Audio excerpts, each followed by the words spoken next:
Hola, buenas. Soy el doctor Ramón Batallet del Hospital Clínic de Barcelona. En primer lugar, querría agradecer a las doctoras Perelló y Navarro y al doctor también Calleja de Puerta de Hierro.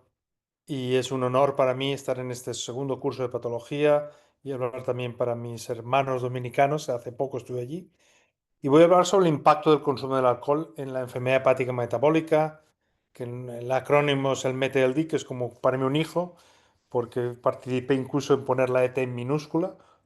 Para mí es como jugó un papel ahí importante en el desarrollo de, sobre todo el acrónimo, por lo cual, y estemos haciendo estudios, por lo cual es un tema que realmente me gusta dar charlas. Y es un tema de actualidad que ha existido toda la vida, pero ahora le hemos puesto un nombre. Bueno, vamos en los próximos 15 minutos a desarrollar un poquito cómo se gestionó un poco, se gestó la definición y qué implica, y luego por qué el síndrome metabólico y el alcohol son sinérgicos y se ayudan en producir enfermedad hepática más agresiva, y cómo podemos tratar en el MetLD en la práctica clínica, cuando veamos un enfermo con ALD o meta-LD, cómo podemos afrontar estos pacientes. Sobre definición, es decir que, bueno, que ha habido tres fases. El primero el NAS, el famoso NAS, o el MAFLD, y entonces el NAS pues era una definición negativa y que además hablaba de non-alcoholic, luego se pasó al MAFLD, que era el Metabolic Associated Fatty Liver Disease, que quitó el término not alcoholic, pero usaba la palabra fat. Y ahora os comentaré por qué se hizo el tercer y último, que yo creo que ya ha sido comúnmente aceptado en prácticamente todo el mundo, que es el muscle D o el MASH. ¿Y por qué se quitó la palabra fatty? Si uno se mete en ChatGPT y le dice con la palabra fat, pues qué insultos puede uno hacer, alguno no lo puedo nombrar en público, pero por ejemplo está la palabra fatty. ¿Eh? Es como si digamos la enfermedad de los gordos en español, ¿no? ¿Vale? Entonces, si aquí miramos, cuando yo estuve en la conferencia en Chicago para cambiar la nomenclatura, esta pediatra, y esto lo tuiteé, fue la persona que fue más contundente y me convenció más. Y ella dijo, como pediatra, hace poco le tuve que decir a un niño de 9 años que tenía una enfermedad y pronuncié la palabra alcohol y la palabra gordo. Y el niño se quedó pues claro, con cara triste que le dijera, tienes una enfermedad de los gordos que no es alcohólica. ¿Cómo le puedo decir yo a un niño eso, no? Y fue un poco el principio de cambiar la palabra fatty por la palabra esteatosis, que realmente no es conocida por el público, pero era la única que de manera médica, ¿vale? Muestra lo que es una infiltración grasa del hígado, ¿no? Entonces esto fue ampliamente aceptado y se llegó a esta nueva clasificación. Por una parte, aquí a la izquierda, el muscle D o MASH, que es el de toda la vida, el metabólico, el síndrome metabólico, pero luego aquí a la derecha, el ALD, que son los que beben en exceso, pero luego quedaba aquí entre medio esta persona con síndrome metabólico y bebida moderada, que muchas veces eran todos asignados a MAFLD o MASLD o NAS, pero caray, cuando rascas o cuando haces biomarcadores te das cuenta que beben más de la cuenta. Aquí hubo un poco de debate y yo no estaba muy de acuerdo con los thresholds porque no hay buenos estudios de 2 bebidas al día en mujer o 3 en el hombre. Acordaos que la gente, esto es lo que la gente te dice, lo que la gente bebe muchas veces es mucho más. Y nosotros hicimos, aquí luego os mostraré un estudio, luego os mostraré cómo creemos que la cantidad de alcohol que hace que una persona fibrosa más es bastante menos que esa. ¿Eh? Y es uno de los primeros estudios, ahora os lo comentaré luego, que demuestra que con una al día o dos ya fibrosas más de la cuenta. ¿Vale? Entonces, normalmente hay dos escenarios clínicos para diagnosticar ese MTLD. Ese enfermo que te llega a una clínica de hígado graso y cuando rascas y le preguntas más o haces algún biomarcador te das cuenta que bebe más de la cuenta, una gamma GT elevada, una ST también elevada, etcétera, algún estigma también cutáneo o etcétera de ingesta de alcohol, o el enfermo te lo dice.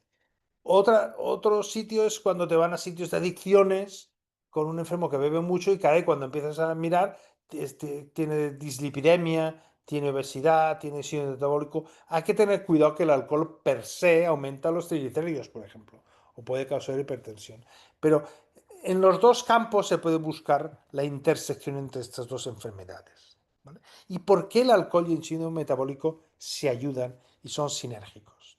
Mira, si miramos, yo no tengo tiempo, un cuarto de hora, poneros todos los papers.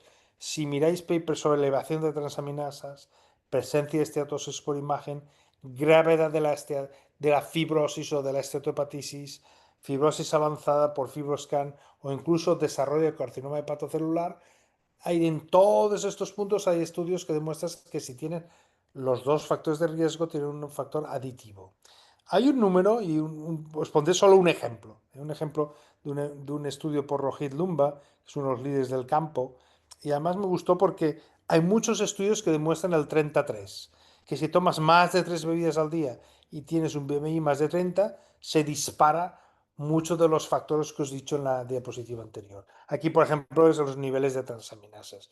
Y el 33 es fácil de recordar, ¿vale? El que toma 3 o más bebidas al día y el que además tiene un BMI más de 30, pues caray, hay que bajar los dos factores, claramente. Y esto es el estudio que les comenté antes. Mire, nosotros hicimos un estudio, además en colaboración, que el doctor Calleja es uno de los autores principales, con una corte que ellos tenían muy bien caracterizada con muchos enfermos, más de 6.000 con esteatosis en el FibroScan y miramos a aquellos que tenían fibrosis y era un 7% más o menos. Pues aquí en el eje de la I tienen todos los factores metabólicos de uno a los que tienen 4 o 5 y aquí cuánto bebían, desde 0 a 4 a la semana, que esto es prácticamente nada, 5 a 9, que es un poquito uno al día, digamos, y luego los criterios de meter el día aquí. Y cuanto más rojo, quiere decir que más fibrosis significativa tiene. Mire qué claro se ve aquí en esta gráfica, tan claro cómo se ayudan. Pero hay una cosa importante, si uno solo tiene muchos factores metabólicos, esto hace que tenga el 9%. Pero si uno además solo bebe más de la cuenta, pero no tiene ningún factor metabólico, aumenta al 16%. ¿Esto qué nos está diciendo? Que el alcohol es más fibrogénico que el síndrome metabólico. Y si tengo las dos cosas y el enfermo me está desarrollando fibrosis, probablemente lo primero que he de hacer es que me deje de tomar alcohol, que es lo peor para el hígado. ¿Vale? Para enfermedad cardiovascular es posible que sea, es evidente, mucho peor el síndrome metabólico. Aquí hay una editorial, y esto me acuerdo que hubo un debate, y José Luis se acordará, porque se dijo, alguna autoridad en Europa, no, usted puede beber lo que quiera, mientras el fin de semana beba todo lo que quiera, con 2 o 3 días a la semana me deje beber el hígado, se recupera. Y dije, caray, esto no es verdad, sobre todo si uno tiene síndrome metabólico, si uno hace un binge drinking y sobre un síndrome metabólico, ese binge drinking del fin de semana te hace tener más progresión a la cirrosis. Esto fue un editorial que hicimos hace tiempo sobre que el binge drinking en una persona con síndrome metabólico hace que haga más cirrosis. Cuidado que eso de binge drinking 2 o 3 días a la semana en un paciente obeso con dislipemia te hace que progrese más a cirrosis, por lo cual es un tema importante. Y ya para la tercera parte de la charla es cómo lo podemos tratar estos enfermos. Cuando identifico, puede ser por cuestionarios, puede ser por en el interrogatorio del enfermo, o puede ser que tenga que hacer biomarcadores o que le venga o le vea una gamma GT de 450 o una ferritina muy alta, que son marcadores muchas veces de exceso de alcohol en un paciente muchas veces que por estigma nos lo puede incluso negar. Lo primero, aquí lo que pasa es que esta no se me ha traducido, pero bueno, esto es importante, esta diapositiva. Vamos a ver, primero, voy a tener que tratar las dos cosas. Por una parte el alcohol y por otra parte la obesidad, el síndrome metabólico, etc. Primer concepto, hay que tratar las dos. Aunque el alcohol es más importante para la fibrosis, las dos hay que tratar. Segunda, muy importante, es un nuevo concepto. Este enfermo con síndrome metabólico, que me ve 2 o 3 al día, vino o cerveza, etcétera, y que es incapaz, a pesar de tener una cirrosis, de dejar de tomar esa poco alcohol, pero no es mucho, ya es un alcohol use disorder, ya es un trastorno por uso de alcohol. ¿Por qué? Porque el alcohol le está creando una enfermedad, aunque no sea en mucha cantidad, y el enfermo no puede dejarlo. O sea, no tiene dependencia física, pero sí psicológica. El alcohol no lo puede dejar. Por lo cual entra ahora dentro de definición de trastorno por uso del alcohol. Tercer concepto. Hay varios estudios, que aquí no tengo tiempo de ponerlos, muy recientemente, que demuestran que hacer screening por la fibrosis hace que el enfermo me coma menos y deje de tomar. El, el tener un factor de riesgo, y eso lo sabemos los médicos por la hipertensión, etcétera, no asusta al enfermo. Decir usted tiene fibrosis del hígado, está haciéndome una cirrosis o camino a, la gente respeta más el hígado, por lo cual puede servir como un argumento para que las personas se cuiden más. Entonces hay cuatro opciones terapéuticas. Lo primero, cambiar de estilo de vida. Hay gente que hay que empezar por el alcohol primero y luego ya hará la dieta. Por ejemplo, hay gente que lo toma a la vez. Yo si tengo que elegir una cosa, empezaría por alcohol seguro, porque como les comento, es el más fibrogénico. Cuidado. Hay gente que cuando deja de comer, perdón, de tomar, la adicción se pasa a los dulces. Es lo que se llama el sweet tooth en inglés. Y he visto enfermos que ganan mucho peso, igual que dejar de fumar. ¿Vale? El centro, de hecho, de adicción del alcohol es el mismo que de los dulces. Y veréis enfermos que nos dejan de tomar y empiezan con una adicción a la Nutella o a los chocolates tremenda y les es muy difícil bajar de peso. ¿Eh? Vale. Lo segundo que quiero decir es las cosas, los fármacos. Y ahora los pondré lógicamente porque el semaglutide, hay una locura ahora con el alcohol también. Se ha acabado un fase 2 internacional que se acabó ahora justo ahora que hemos participado y ahí ahora les pondré una diapositiva, muchísimos estudios retrospectivos y algunos incluso ya prospectivos que demuestran que semaglutide podría ser bueno no solo para perder peso, sino para beber menos, por lo cual parece ser que es la opción terapéutica ideal para estos enfermos.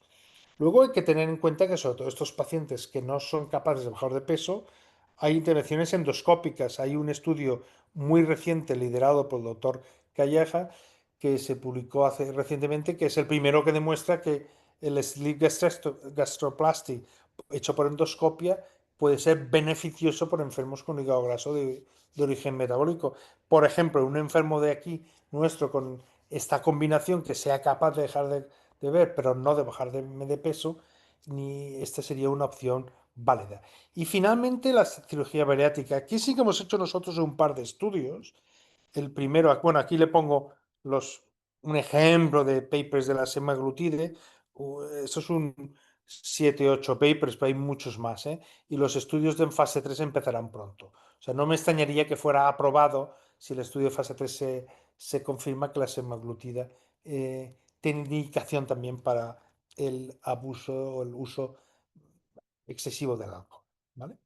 Aquí hay dos estudios. Uno, el primero que demostramos que los enfermos que se operan con cirugía bariátrica tienen más trastorno por uso del alcohol, incluso más hepatopatía alcohólica que aquellos que no. Y es bien conocido. No se sabe bien por qué, porque cambian una adicción por la otra, ¿vale? O porque el hacer la cirugía bariátrica pues cambia el microbioma, etcétera, y son más sensibles, no se metaboliza igual el alcohol y son más sensibles. Pero acuérdense es esto. Pero hace unos pocos meses publicamos otro paper que para mí tiene más implicación, que es que aquellos enfermos que ya bebían, hacían binge drinking en el momento de la cirugía bariátrica o hacían durante el posoperatorio, los años, es un estudio prospectivo, se mueren más del hígado. Y se mueren más por el hígado o por suicidios. Pero estas personas que ya me beben en el momento de la cirugía, yo diría que con el nueva o tanto con las opciones de endoscópicas como probablemente ya la semaglutida que estará probablemente pronto en el mercado, no son los mejores enfermos para hacer cirugía bariátrica. Esto es un mensaje importante para este grupo de enfermos con ambos factores de riesgo. Y ya para acabar, decirles que si tienen más interés en el tema, hay un par de revisiones, una que hicimos hace pues un año más o menos con Juan Pablo Araya y otros colegas que tienen aquí, y otra que acaba de salir ahora en el Journal Pathology Reports, que hablamos de MTLD, tanto de sus mecanismos, de sus implicaciones pronósticas, que estos enfermos van peor que el que tiene un hígado graso puro, de las potenciales terapéuticas, tanto de los nuevos fármacos, etcétera. Si tiene interés, aquí tiene una revisión también muy reciente para ponerse al día en el tema y estaré encantado de unirme este sábado en directo para responder a sus preguntas y muchas gracias de nuevo por esta oportunidad.